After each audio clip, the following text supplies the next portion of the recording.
It's another Real Talk Philippines exclusive for the 10th Muslim Awards and Nation Builders here at Okadam, Manila, Philippines. And we're lucky to have one of the awardee for tonight's celebration. We have Barangay Captain from Barangay Luntal, Taal, Batangas. Kasarap ng tapa doon. Kaya atin ang kausapin, walang iba kundi si Barangay Captain Dolores Barion. Magandang araw po. Magandang araw po. Ayan, kumusta naman po? Tama ba sinabi ko, masarap nga ba ang tapa sa Taal? Masarap po. Ayan. Ano po yung pakiramdam ninyo, Kapitan, na itong isang napakalaking at prestigyosong Muslim Awards ay bibigyan kayo ng pagkilala? Siyempre po talagang hindi ko man inaasahan pero eto na to at talaga pong napakalaking karangalan sa amin at kasama ang aking barangay, ang aming bayan ng Taal.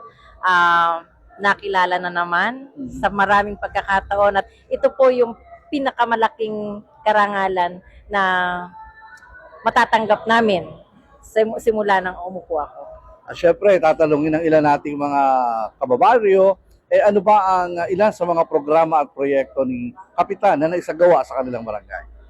Sa amin po, meron po kaming libreng gamot para sa lahat. Hindi po kami namimili. Kahit nga po yung taga-ibang barangay, taga-ibang bayan nakakapunta sa amin. Simula po nang ako ay umupo, libre po yung gamot lahat sa aming barangay.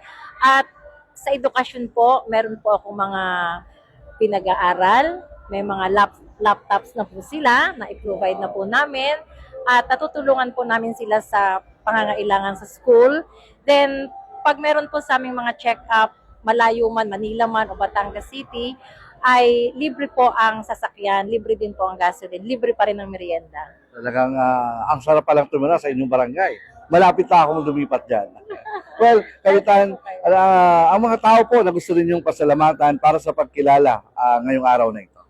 Siyempre po, unang-una, hindi isang tao ang Panginoon, ang aming patron, ang mahal na patron San Jose, mahal na Birhen ng Kaysasay at ang Senior San Martin at ang aming punong bayan, Attorney Nene Bainto, ang isa rin pong awardee, ang aming Vice Alcalde Michael Rey Aceron Villano, ang aking mga magulang, ang aking pamilya, ang aking partner, Mr. James Baluya, and of course, ang aking buong sanggunian, ang lahat ng Luntal functionaries, at ang aking pong Luntal Youth Council, at ang mga naging sponsors po namin, hindi ko na sila kailangang banggitin, yung mga naging kabahagi po ng aming tagumpay. Tinawag ko na pong tagumpay.